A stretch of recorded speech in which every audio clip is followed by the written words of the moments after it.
I want to start tonight by looking at this paragraph that begins, Smith believes. I'll give you a minute to read that.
All right, everybody done reading it?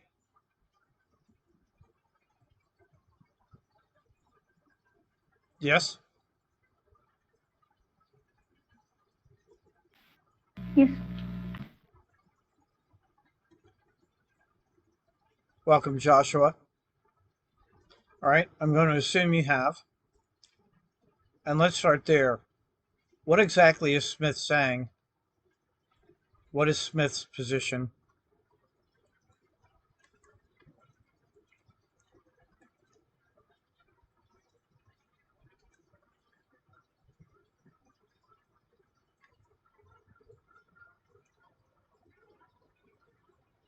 What is he saying? Do you need to see the paragraph again?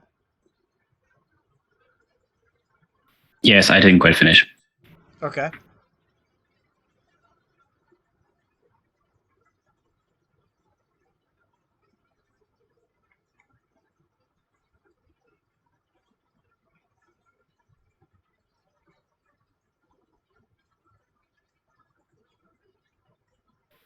So he's basically saying that machines can never be conscious because they're missing a soul.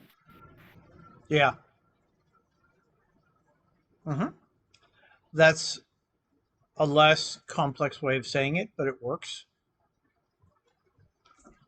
But part of the problem is that there are a number of issues here. For example, the concept of persons 100 years ago would not have been an issue.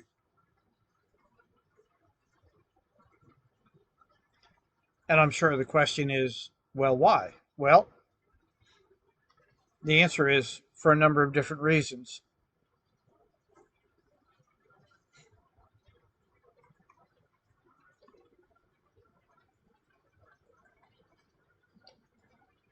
If you think about pro choice,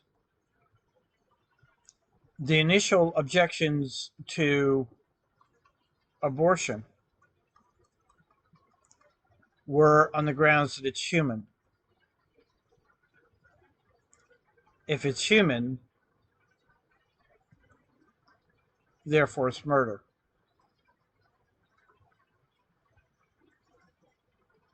But the question becomes,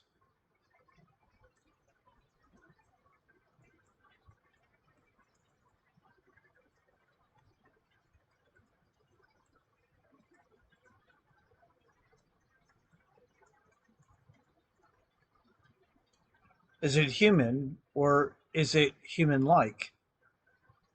Either way, it takes us back to the question of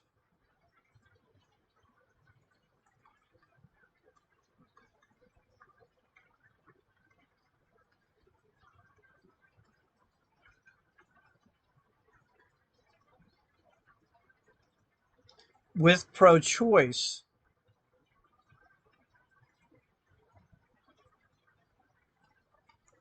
there's a shift in the language. And that shift is caused by a concept called what is viability in the context of the abortion debate? Anyone know? Is the ability to survive outside the mother. Yeah. Uh-huh.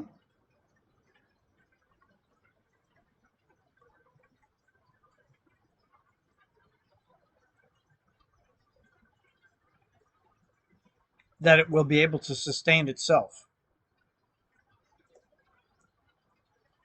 which includes some notion of autonomy, which includes some notion of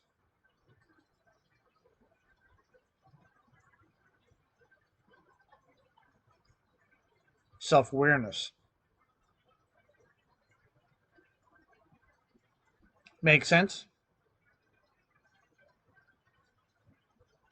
Yes, no?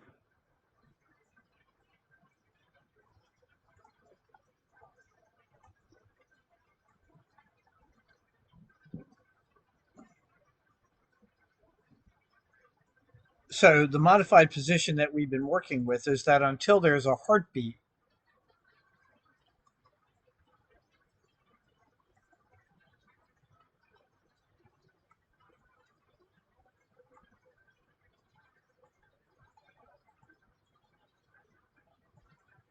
at least potentially, it's human. So for pro-life, that becomes the grounds upon which to stop an abortion. But in pro-choice, because of the emphasis on viability, it shifts to the question of what does it mean to be a person. Joshua, make sense? Yes. Unai? Yes. Nicole? Yes. Okay. So is there any questions about this so far? Okay. So it's as though the argument is that there are two types of persons.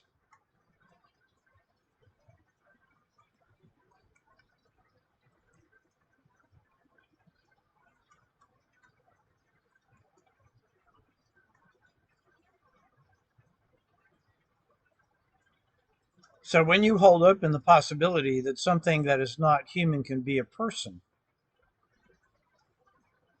then the debate becomes about the concept of personhood. What exactly does that mean?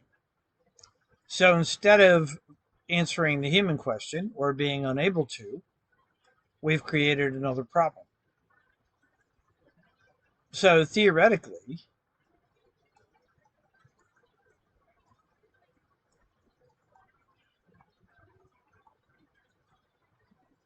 is it enough to say that it's simply a question of being self-aware?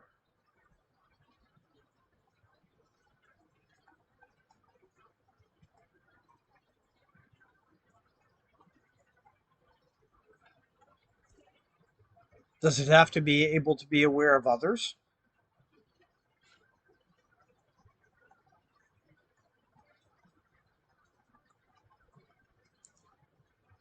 Does it need to be able to communicate?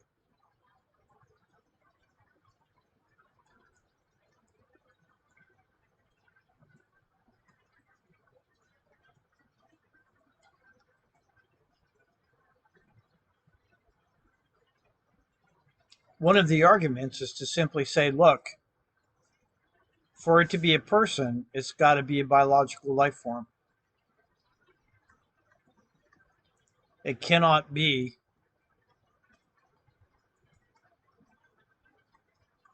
a silicon-based life form. Thoughts so far? It seems like a matter of degree as well, because all of those things you listed in red, I believe there are some species of crow that would check all of those boxes. So there's got to be a little bit more than just those in a minimal degree as well. Well, you're right. And if we go back to one of the points that we made back at the beginning of the semester, was that part of what we're dealing with is the fact that Darwin did not completely understand the implications of his argument. So, by way of review,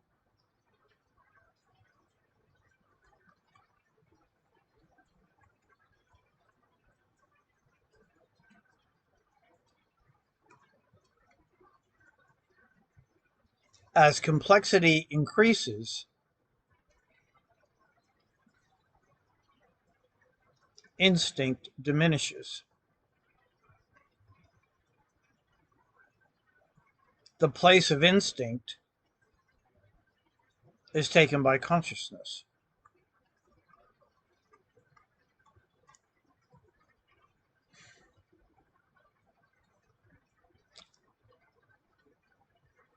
Particularly in the case of humans, something else happens as technology increases, and that is that even in a very rudimentary form,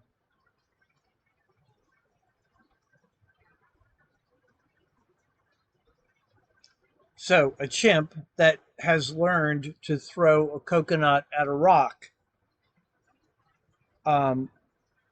primates that use sticks to get into an anthill, all of these are examples of tool making. So the assumption was always made that humans were fundamentally unique, and therefore that there was some kind of separation between us and the rest of the physical world. But part of what Darwin didn't understand was that the very tool making that makes humans so different, and the very consciousness that makes us different, led to two things. We demythologize the world, we demythologized ourselves. And one of the problems that we're facing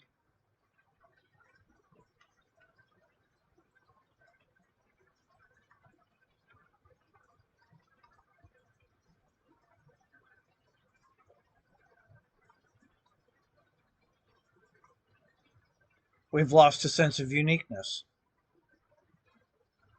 Now, we can argue rightly or wrongly whether or not that was necessary. But one of the phenomena that's taking a toll on Western culture, on all human cultures,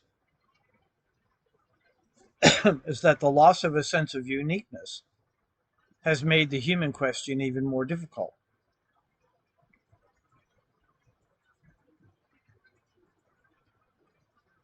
So, if within this context we were to give birth to an artificial life form,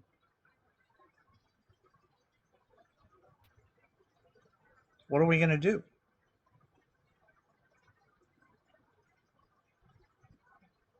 Am I being clear? Yes, no? Yeah. Yes. All right. Are there any questions so far?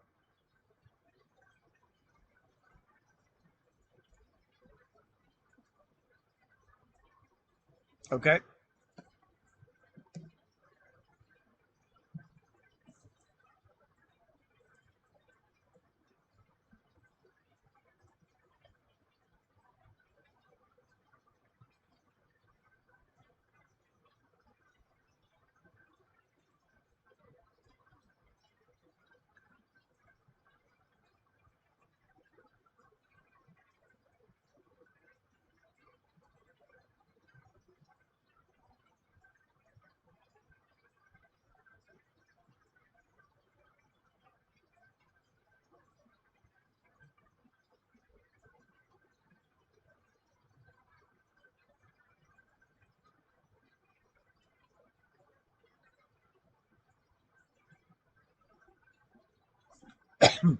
So if we don't know what it means to be human, how can we know what it means to be a person?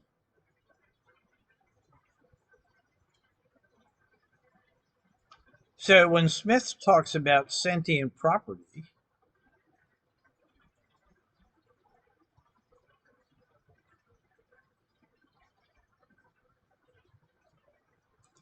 is he not conceding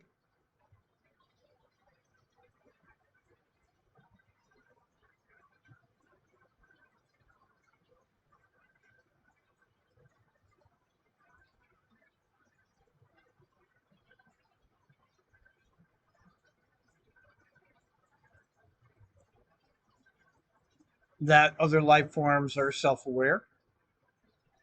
If other life forms are self-aware, are they not persons too?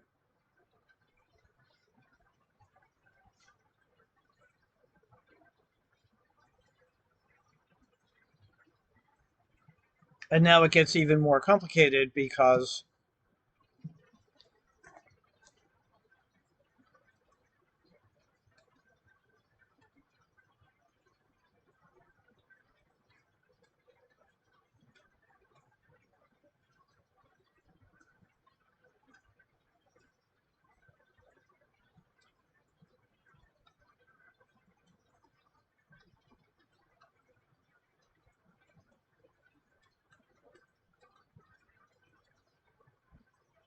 and this is why there's an animal rights movement.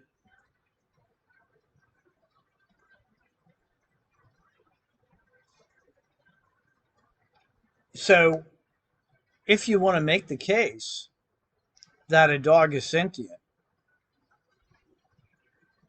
how can it be property?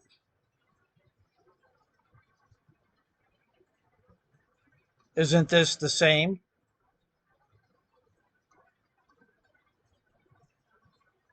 as slavery? Again, when you read the documents in the 19th century justifying slavery, very, very, very few ever argued that Africans and other people of color were not human. They were willing to concede that, oftentimes. Their argument was that they were inferior even though they were human.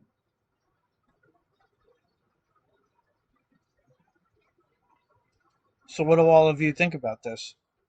Am I being clear, or am I being obtuse, or what's going on?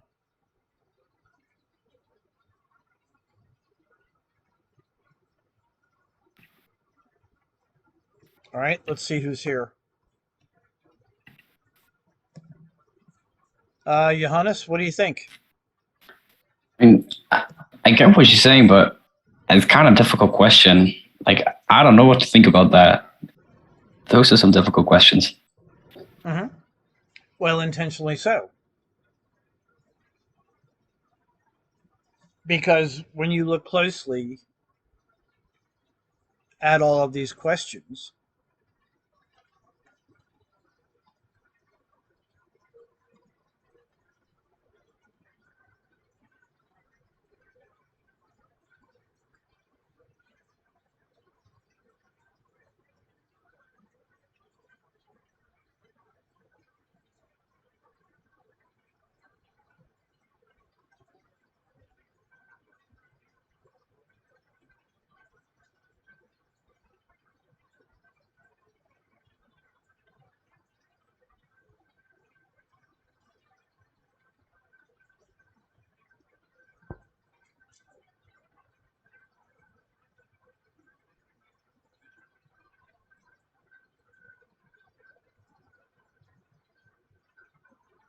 or do we go back to Darwin and argue that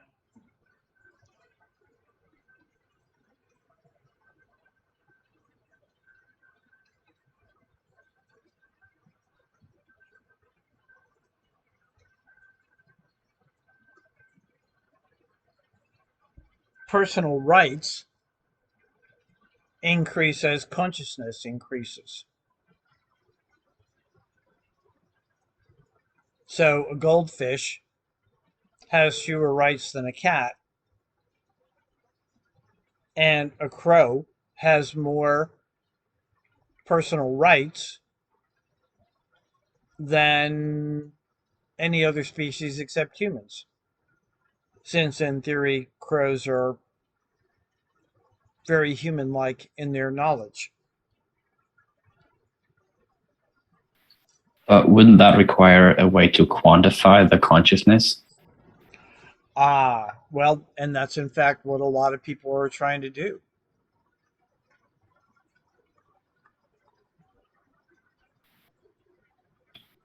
How?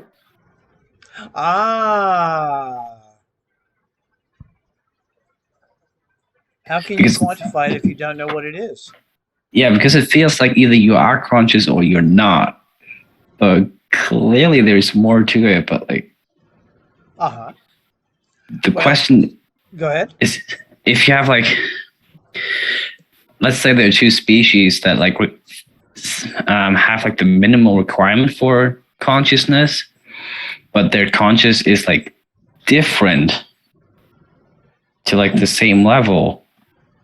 How do you decide like what aspect is more important? That just all does not make any sense. And I feel like the problem is compounded even more by like I think we talked about this in a previous class, like the whole problem with our minds, like we don't even know if like each other is conscious in a way. Like we don't have like a good working definition. So how do we like compare this and like quantify something if we don't even really have an agreed upon way to like talk about it in the first place? Well, you see, now we're getting to some of the more critical and difficult questions. We know, for example, that there is some kind of relationship between a lack of instinct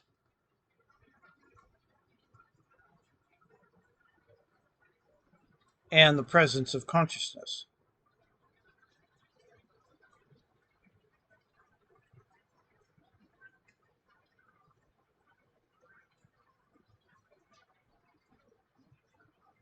We also know that when both of these are true, there is, in some shape or form,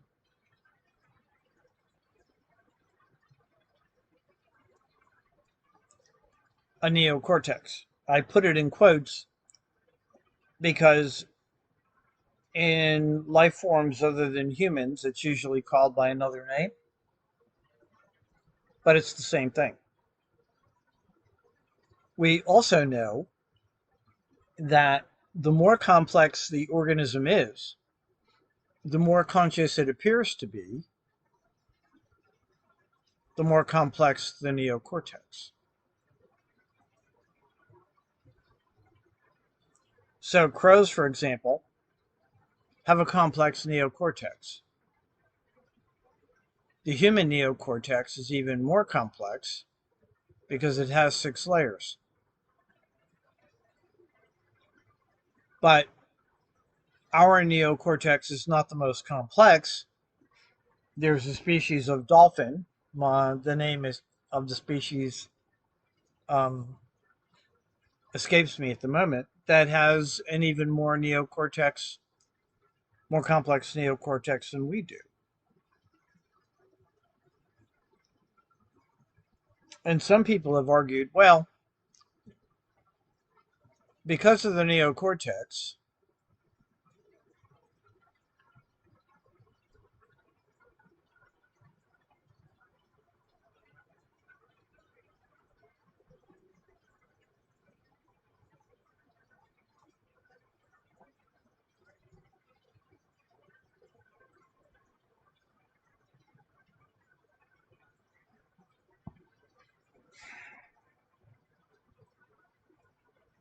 so are humans the only species that has a language? No.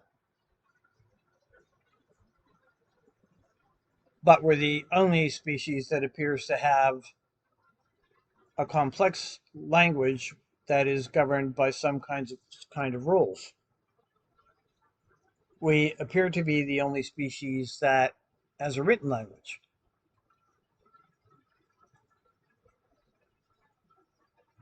So is that the dividing line?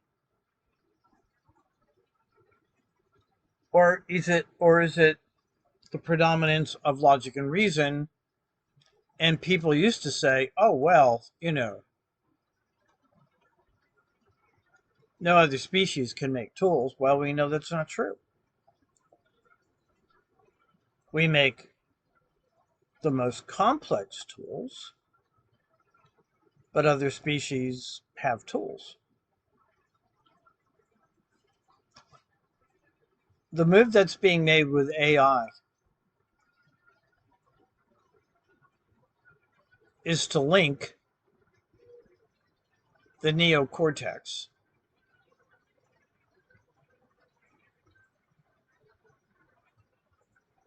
to AI. And the sub-argument is that what is truly human, or what makes us truly human, is our neocortex.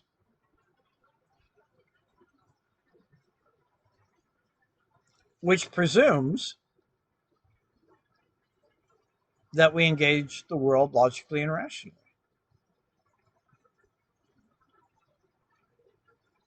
Am I making sense?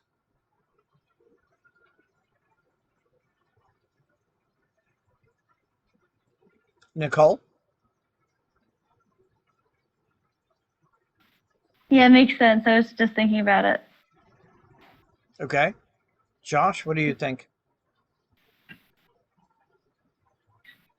I'm caught on the idea that there's the sliding scale of adding personal rights and responsibilities as consciousness increases. We're sitting at a point like looking down at everything else, but we have to consider the possibility that these AI creations could be, for lack of a better term, more conscious, or like at some more advanced state than us. Would they deserve more rights than humans? Not just the same rights and responsibilities, but something more? Well, Johannes, what do you think about that? That is a good question, and I feel like it's gonna happen eventually, because I feel like the argument is gonna be at some point that an AI is smarter than a human, so it's capable of making better decisions. So we should trust more responsibility to it. Well, this is where it begins to get even more vague.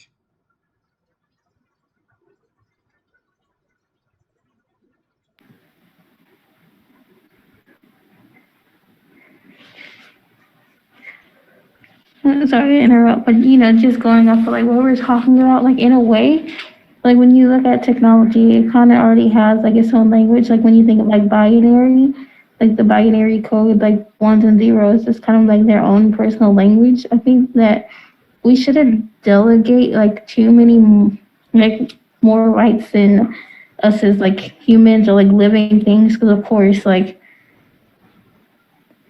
Well, you can't you're right. really say it has like feelings per se, because it's like technology. But when you have like living, breathing things, it's kind of different. Like think of like all the stipulations and things we have now. Like even with like animals, they're still living, breathing things that have emotion. So yeah, they should have the same amount of rights that we have. But unfortunately, that's not always the case. You see like what's going on with our world now, like with like populations dwindling and animals going extinct because they don't have the same amount of like respect or like rules or laws protecting them as much as we do. Yeah, you're right. And part of what we want to make sure we look at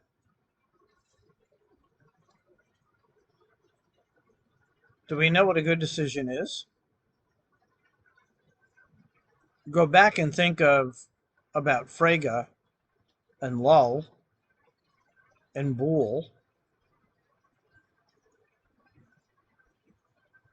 Their argument is ultimately that we can logically define what constitutes a good decision.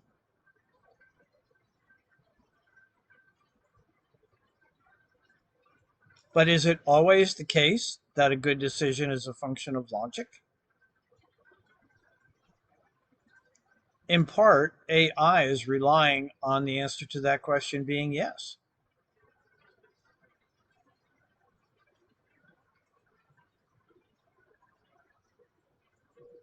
I was talking to Mike Ziska earlier when he came to office hours, and one of the comments I made to him was, in a very simple way, let's ask a question.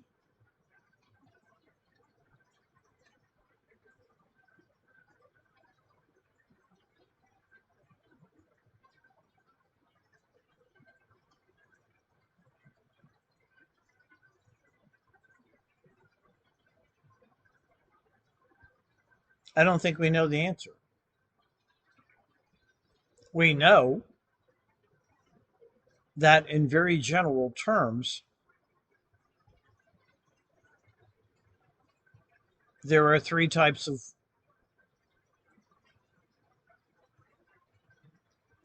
of learning. There are the people who have to do it. I learn by doing.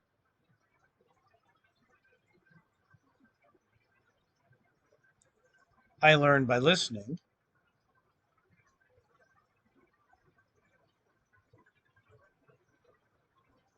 So if there are three ways that we learn,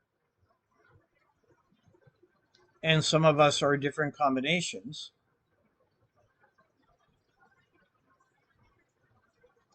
for example, I tend to be a combination of oral and visual, then it would suggest that even the word learn is extremely vague and ill-defined.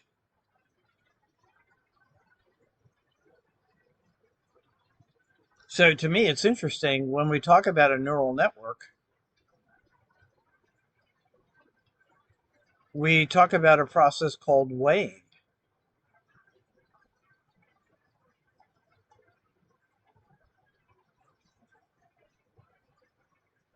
And no one seems to know specifically what that means or how that works. But it would appear that we don't really, though we can, make decisions by rigid laws of logic, that rather there is some kind of basic physiological relationship amongst the neurons in a given neural pathway that causes us ultimately to learn. And if you think that was vague, hell yeah. Mm-hmm.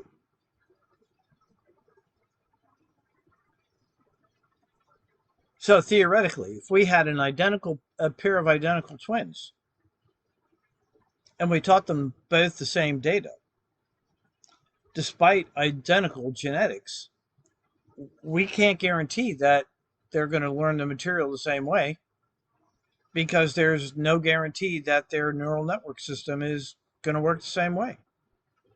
We don't know.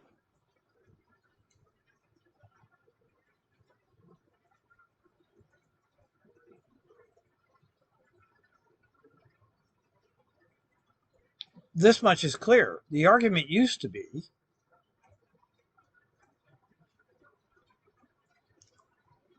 that what was truly human was the fact that we have a soul.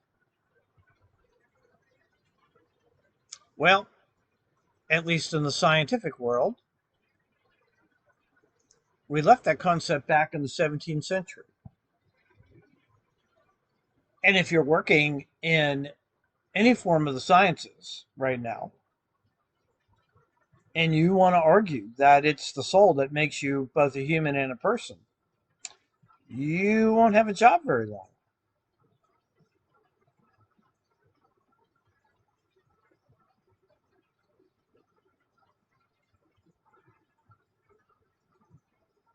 So here we are, attempting to assemble some kind of non-carbon based life form that theoretically will be like holding up a mirror to ourselves, and we have no idea who we are.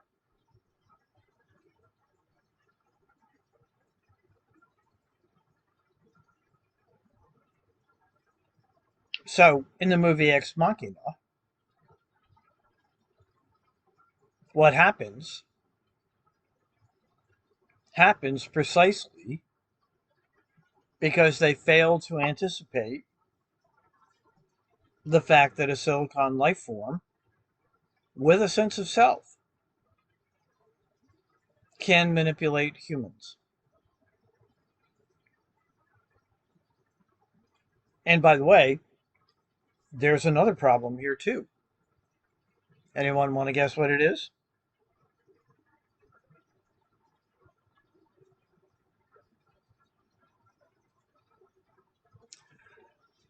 Go back to the conversation we had last week.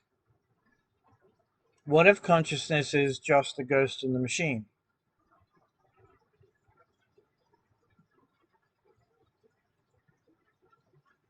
What if we're really not conscious at all? What if consciousness is an illusion?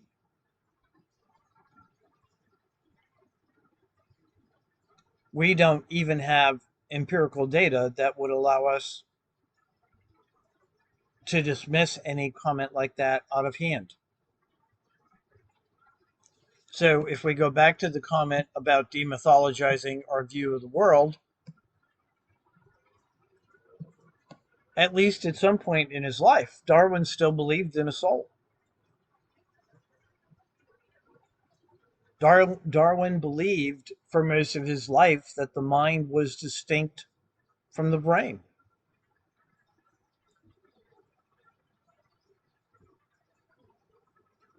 Are we truly ready to accept that that's probably true?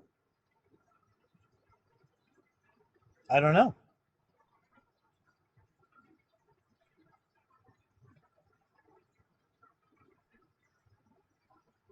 But it seems to me that if we don't know base concepts like learn, if we don't know what it means to be self aware, if we don't understand how consciousness shapes a life form that is sorely lacking in instinct, what business do we have creating a silicon life form?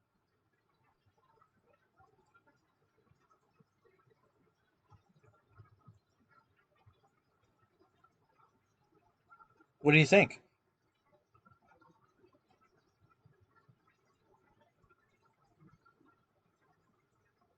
Sample size of like one, which is basically us, because like it's really hard to determine like, oh yeah, this is like consciousness or sentience when like it's just us trying to figure out about ourselves and not really being able to like look at it from the outside in a way. Yeah. Yeah. The argument that started us down this road was that ultimately it would tell us who we are. But I'm not sure that's true. It could potentially make the problem worse.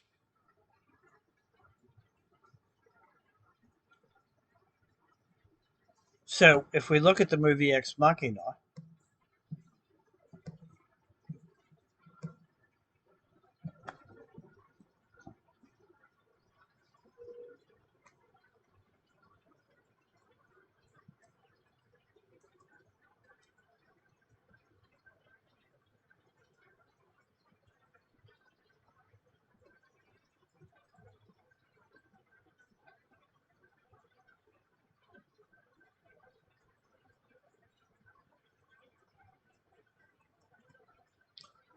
it's a reference to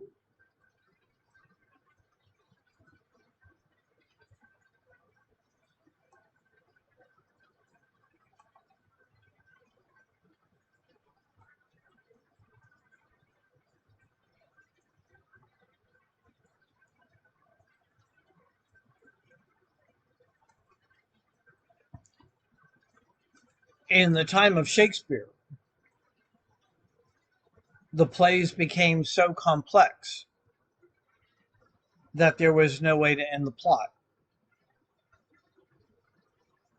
So to solve the problem, a god would emerge, either lowered down on a rope or through a trap door in the stage.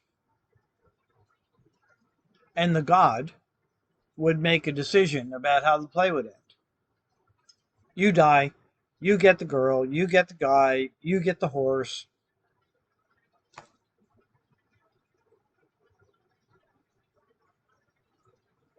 So in the movie Ex Machina,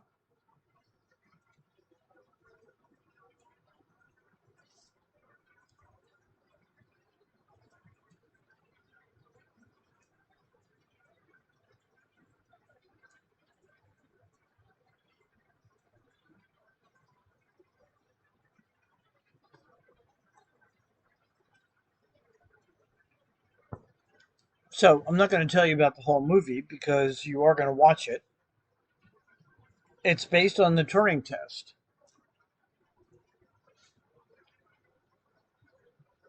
Um, a guy who's very much like a Mark Zuckerberg character is living in a remote mansion, and a programmer in his company enters a competition, which in theory he wins. He doesn't know that he was selected from the day that he joined the company, even though he's not the best programmer, to find out whether Ava is human or not. And in the end, I'll let you find out what happens. But she clearly outmanipulates all the humans.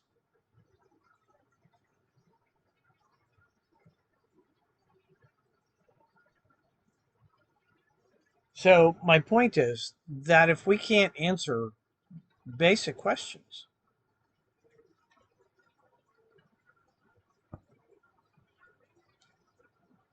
what are we going to do? How are we going to handle this? You may remember last week we talked about Asimov's 3 laws. You know, we were all programmed by our parents, but every single one of us has done something that would upset our parents.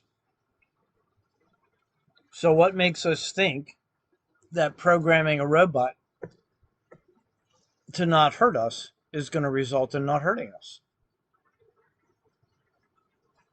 The answer is that if we truly believe that, we're foolish.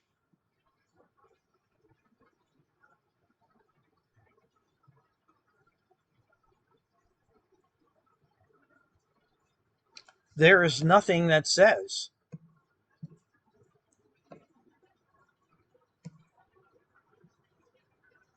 nothing that all life forms in evolution have to be biological, carbon based.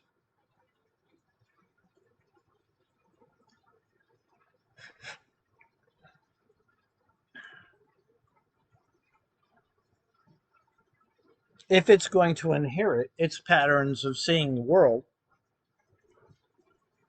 based upon us, and we live in a life negative culture, then I think you can pretty much think about what's going to happen.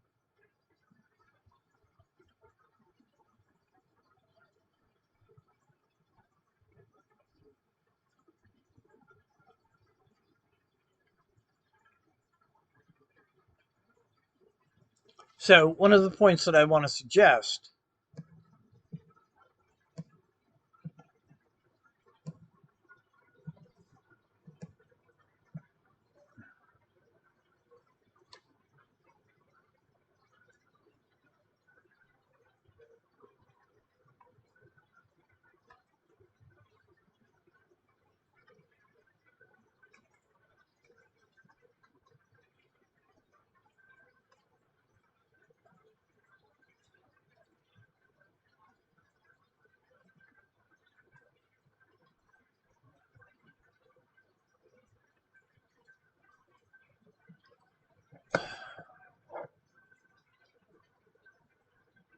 I'm also troubled by the fact that if you look at Smith's article, or this part of the article rather, Lauren Moreno, a senior lecturer in neuroscience and behavioral biology at Emory, says machines will likely never deserve human level rights or any rights because being sentient has everything to do with whether one's nervous system is determined by the presence of voltage gated channels, which Marino describes as the movement of positively charged ions across the cell membrane within a nervous system. This kind of neural transmission is found in the simplest of organisms, Protista and bacteria, and this is the same mechanism that evolved into neurons, and then neurons into systems, and then into brains.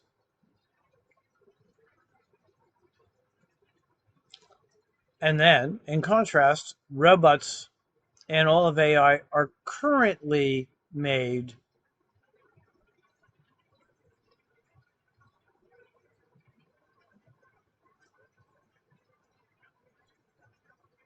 Do you see the problem there?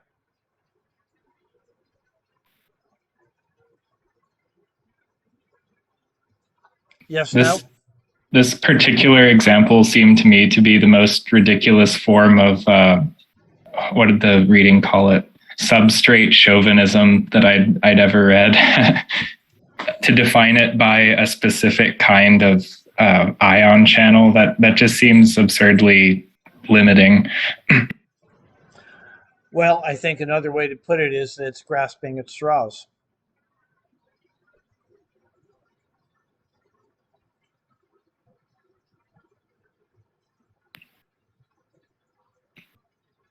Yeah, that probably is anything you can come up. If you don't like the idea of anything besides humans really being conscious, you'll come up with any reason why they could not be considered conscious. Yeah.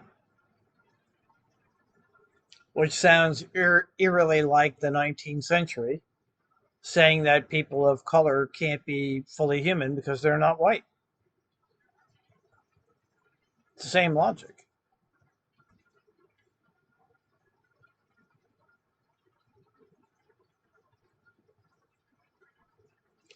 So what do you make of this one?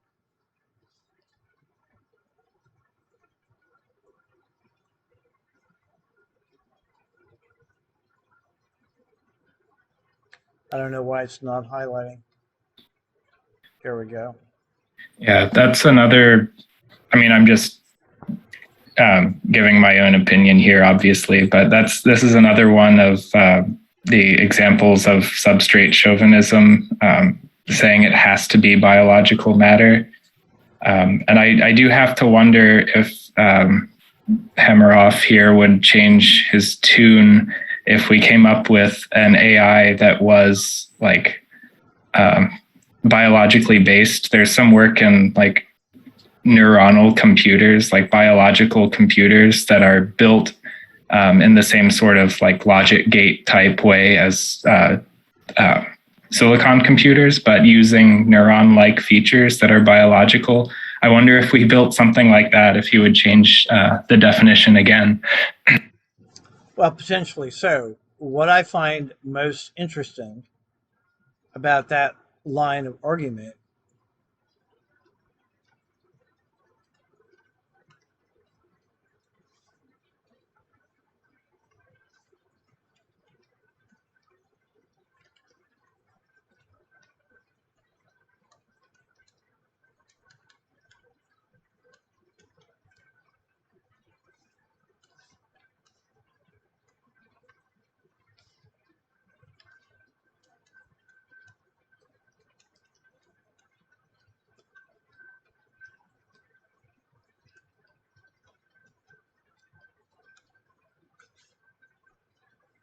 What the hell does that mean?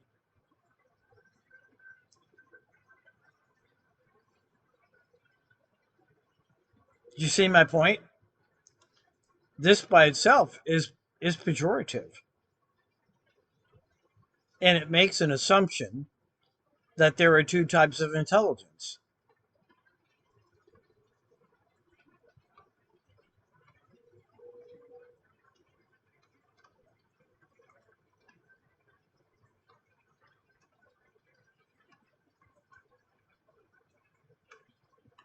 Really?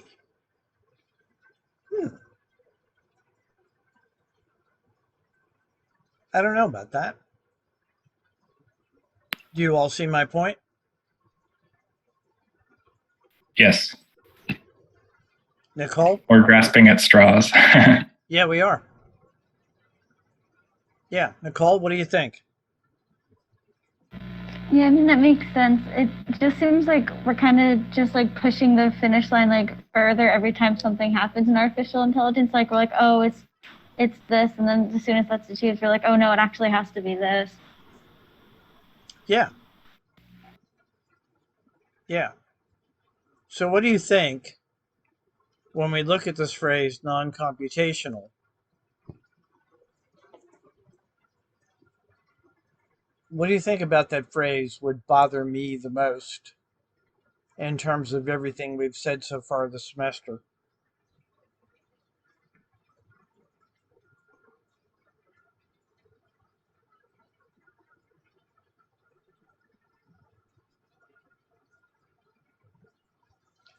Okay. Are there non-logical computational skills? The answer to that is no. Math, by definition, is a logical activity.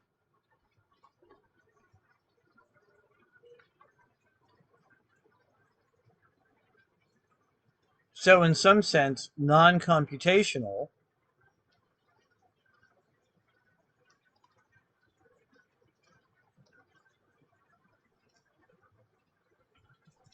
can you think of a word he's avoiding the use of? Maybe emotional. Yeah, absolutely.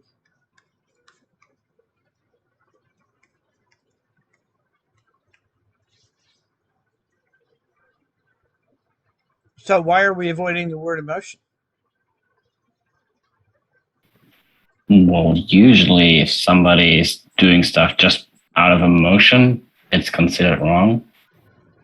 Yeah, and Like we see logic as better than emotion. yeah.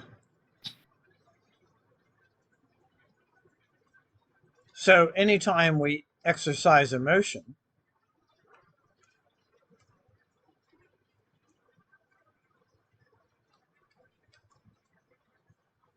it's viewed as less human. So, it's better to use the phrase non computational than it is to talk about emotion.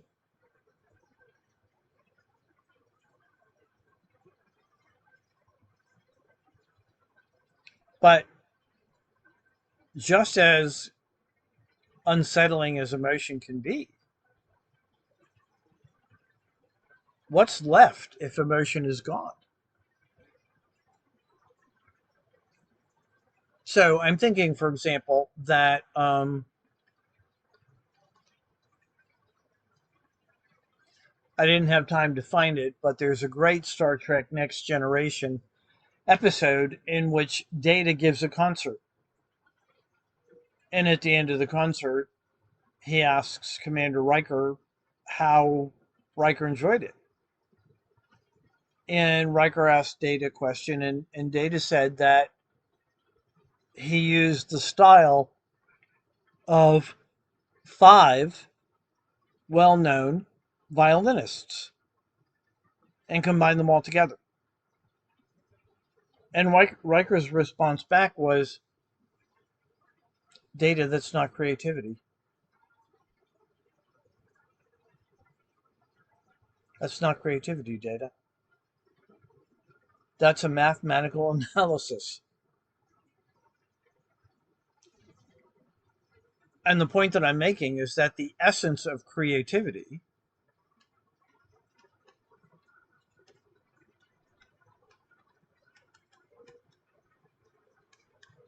is not and will never be logical.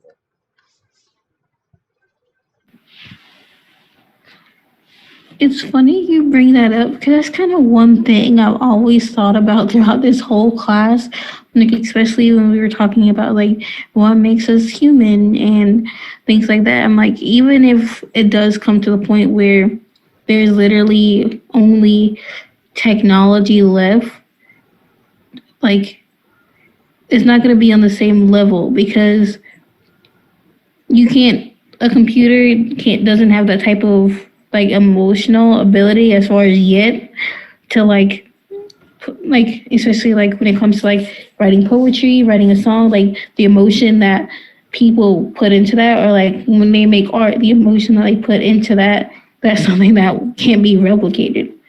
So in my mind, that was kind of like part of like being human is like creativity because you can't replicate that. Yeah. We can't replicate it yet. Go ahead. Just qualifying that we don't know what the limits are. We can't replicate that yet, but that's not to say it never will be replicated in a silicon life form. That's also true.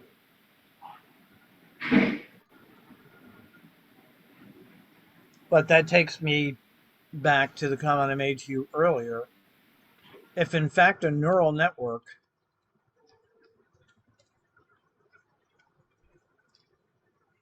absorbs information in a process that we call learning through a process called weighing,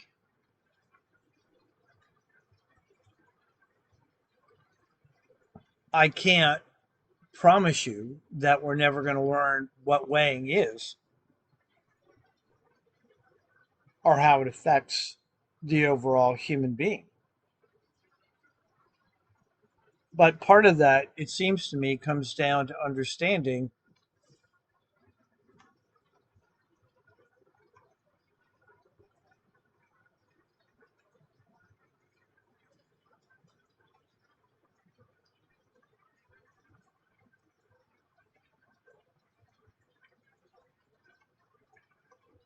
if you don't know what Lapsang Souchong tea is, it's a heavy, black, smoky Chinese tea.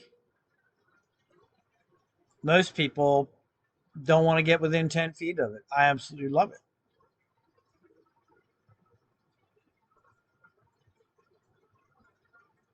So the assumption we're dealing with is that at some point,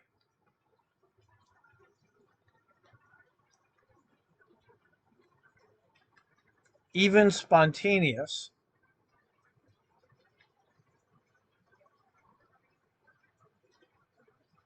and random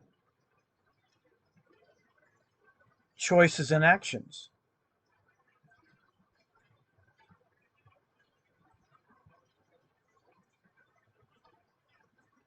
will prove to be logical.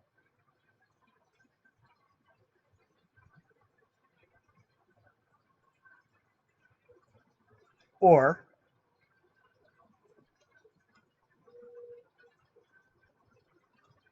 programmable.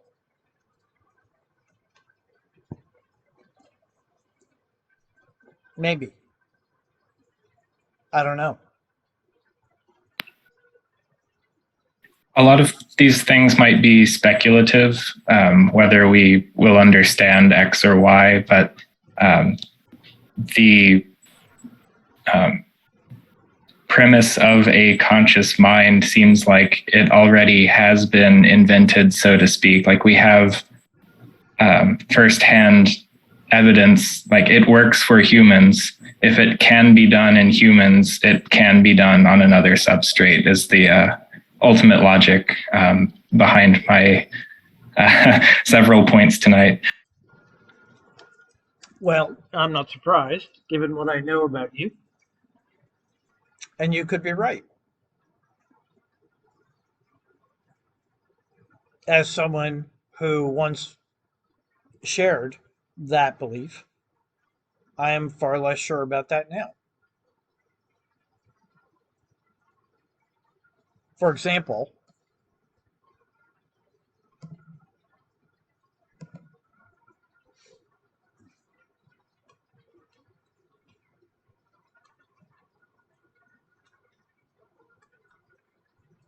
We mentioned this before. When Watson and Crick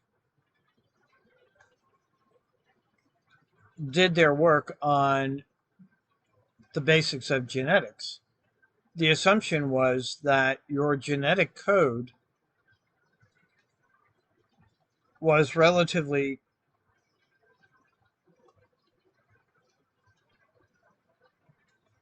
stable and not likely to change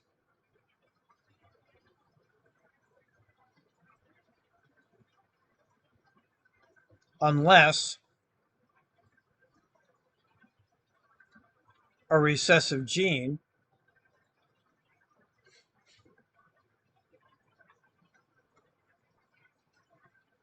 was triggered.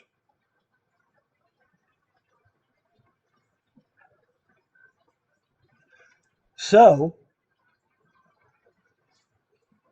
you could have a recessive gene for breast cancer, Alzheimer's, diabetes type 1,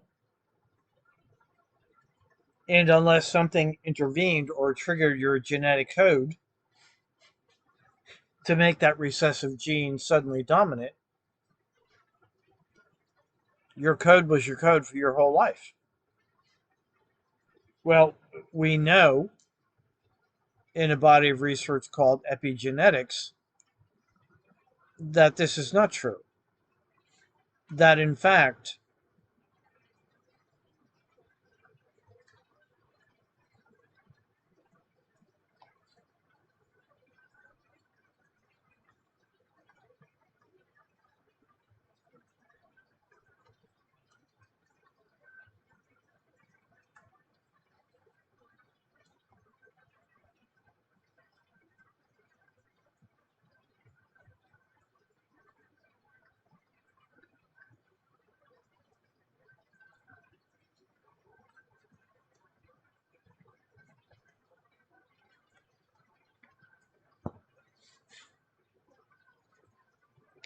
so if you're one of 10 children,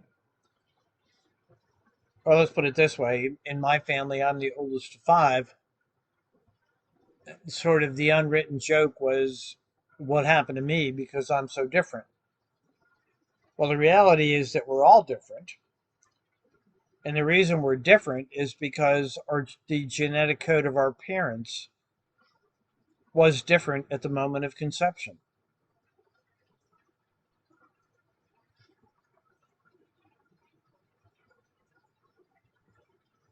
So if the epigenetic model is correct, then not only is our code being changed dynamically, but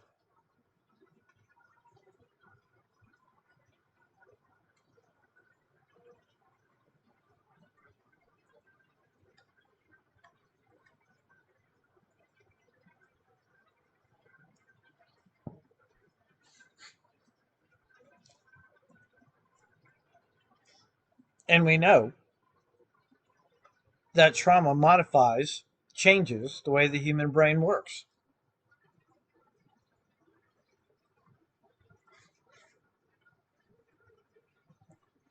So when you consider both of these,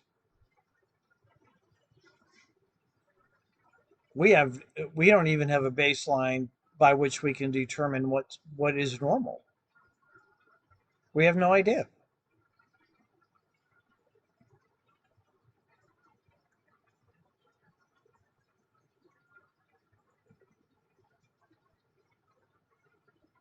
So exactly what are we reproducing in silicon?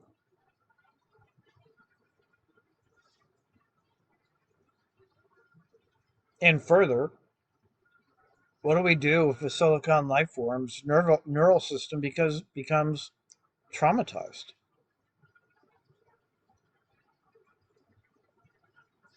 So, for example, in someone who's been traumatized,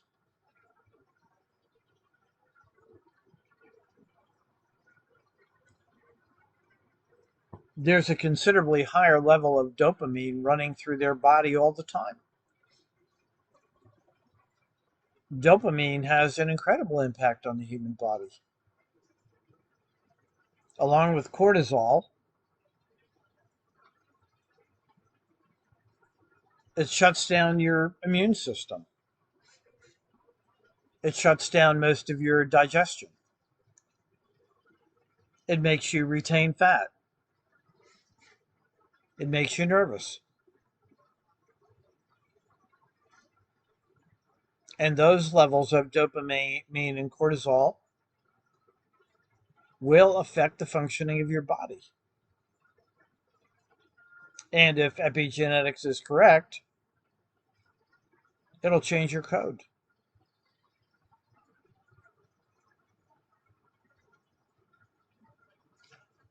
So, the assumption in AI is that there is some kind of a static model that includes things like self-awareness,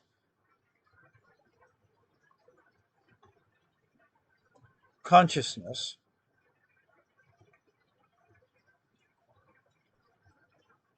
and maybe even emotion.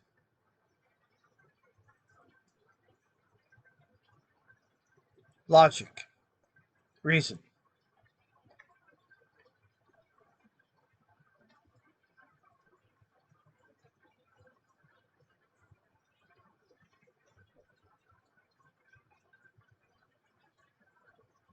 Except there is no static model.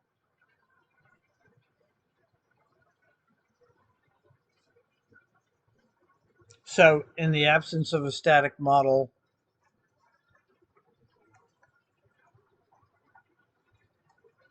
do we invent one?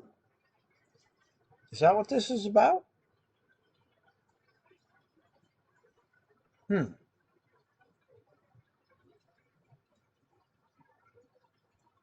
Questions before I sum it up and take attendance.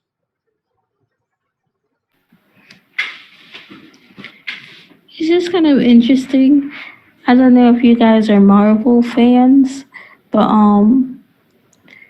I don't know if you guys, yeah, I don't know if you guys are Marvel fans, but if you think of like Vision from WandaVision or from like the Avengers movies, he's a robot, but you can kind of tell he kind of has that like human connection.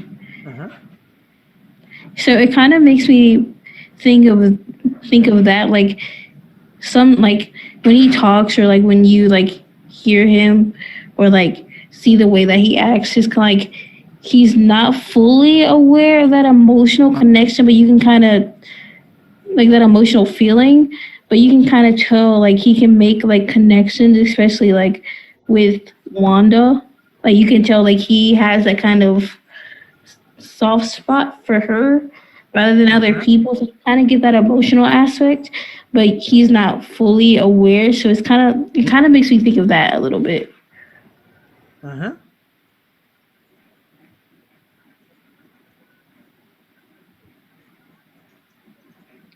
How do we know the difference between truly experiencing and imitating?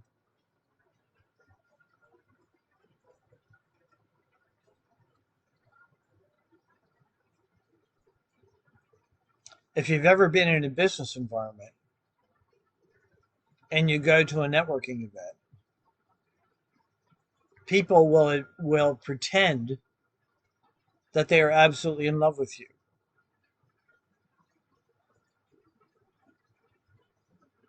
They imitate caring about you. They don't. They're there to find a way to do business with you.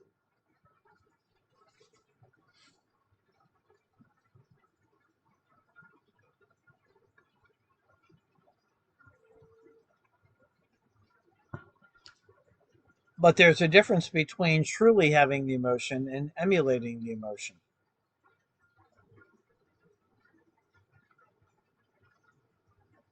If we don't know what the emotion is, how do we know that that silicon life form is really experiencing love or sadness or death? The answer is we don't. And maybe Josh is right at some point in the distant future. This will all become clear. But I'll come back to what I've said several times this semester. If we don't understand, then why are we doing this? Because the danger outweighs the benefit significantly. Well, I'll let you all think about that. I think it's really important for you to watch Ex Machina. You can find it in various places. It is free on YouTube. One more note. I haven't yet decided when the midterm will go live. It'll be 2 parts. Probably the end of week 7, which is next week. Any last questions before I stop recording and take attendance?